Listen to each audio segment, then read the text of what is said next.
I don't like Undertale, is what I used to say, and I meant it. I thought it was overrated. I thought people were forcing me on some simple game. I thought I understood it, but the truth is, I didn't. Not even close. Because Undertale isn't some kind of game you understand by just playing it once. It's the kind of game that quietly watches you when you think you're the one in control. And the more I sat with it, the more I realized something really uncomfortable. I wasn't just misunderstanding the game, I was misunderstanding myself. Because Undertale doesn't just tell some story, it really asks you insanely deep questions most games would never dare to ask you. When I first started asking myself these questions, everything changed for me. So listen, if you guys have seen the series, when I first heard of Undertale and everyone I knew played it, I didn't get it. Like I said, I thought it was overhyped. I thought people were exaggerating. But when I finally played it, I realized Undertale does something no other game does. It makes you responsible for your choices. Every action, every decision, every moment of curiosity or impatience, it all comes back to you. And all of a sudden the game stops being about monsters and exploring some new area, but more about just you. Let's talk about determination, which is what I'm really excited to talk about, because on the surface it's simple: keep going, don't give up. But Undertale takes that idea and completely flips it backwards, because determination in this world isn't just hope, it's freedom, the power to reset, to redo, to fix mistakes. It sounds good, but here's the problem. If you can undo every consequence, what stops you from being careless, from becoming a cruel person, from treating everything like it doesn't matter? And Undertale asks this, and it doesn't give you an answer. But there's some moments in Undertale we just have to talk about. Despite everything, it's still you. That line shouldn't even hit as hard as it does. But on paper, when you look at it, it's simple. It's almost nothing. But when you see it after everything you've done, every choice, every mistake, every death, it feels different. Because what the game really is saying is, you haven't lost yourself. Not completely, no matter what path you took, no matter how far you went, there's still something in you that hasn't changed. And that's a scary idea, because it means that two things can be true at once. You can do bad things and still not be gone. Kind of a double entendre there. I remember they told me at the end of the game too, you're going to be free.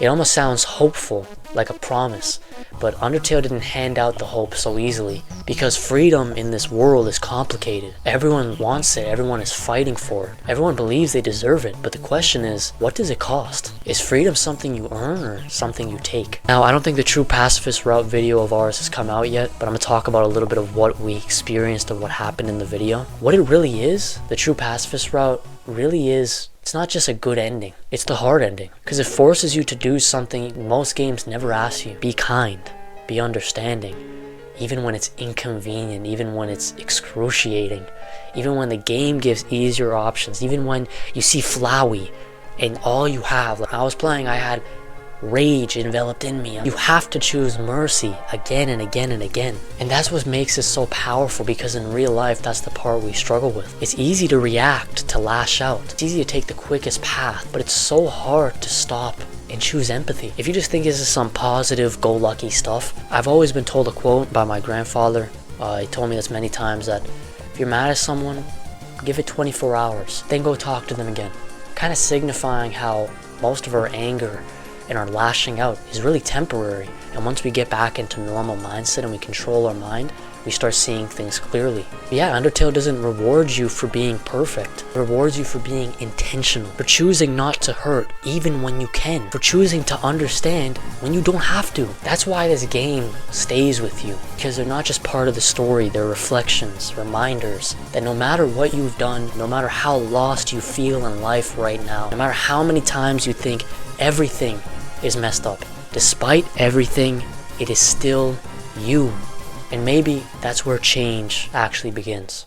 Next, there's hopes and dreams, my favorite concepts of the game. These are things every character is chasing, even you right now. Freedom, belonging, peace. But what hit me is this: everyone in Undertale has a dream, but not everyone gets it. And yet, they still keep going. They still smile, they still help you. They still believe. You know why that may be uncomfortable? Because in real life, we quit way faster than that. We lose hope way easier. So why do these characters who have way less than us, trapped underground, basically no hope, hold on to it more tightly?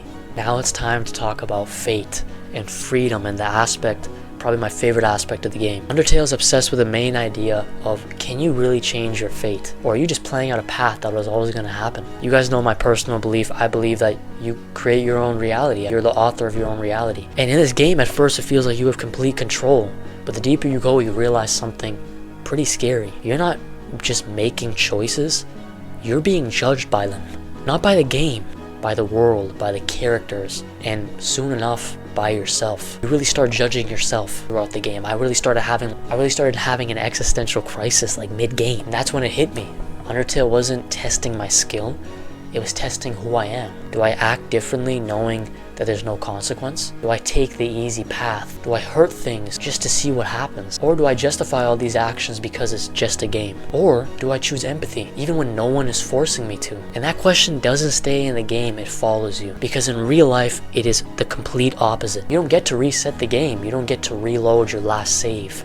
You don't get to undo what you just said, what you did, or anybody you've hurt. So if anything, Undertale is the one place where your choices don't matter, and yet it's the place that teaches you to act like they do. And that is why I say Undertale saved my life. No exaggeration. Not because it fixed everything, but because it made me so much more aware of my actions, more aware of my intentions, my hopes, my dreams, more aware of how easy it is to lose myself when I think nothing matters. This kind of debunks, honestly, the whole philosophy of nihilism. It reminded me that even when you can be careless, you don't have to be. Even when no one is watching, despite everything, it's still you. That was one of my favorite scenes in the game, when you look in the mirror and after everything you've been through, despite everything, it's still you. How all these adversities came towards you, and aside from shifting yourself into evil, you stayed yourself and evolved, became stronger mentally, made stronger friendships, and lived a more valuable life. So yeah, if someone says they don't like Undertale like I did, maybe they could be right. Maybe it's just not for them. Or maybe they just never stopped to listen to what it was trying to say. Because Undertale doesn't change everyone. It only changes the people who are willing to change. Hope you enjoyed this video. If you made it this far, comment down below what you think, and most importantly, comment down below PDT forever. A little different than our usual calling card. Have a great day. I hope to see you in future videos. This was I want to make more videos like this. This was a really fun one to make. I'm really passionate about this game and it really changed me. So if anybody's new here, PDT is our community. We're building one of the best communities on YouTube, and I'm really excited for what's next. So have a great day, and as I always say, PDT forever, PDT for life.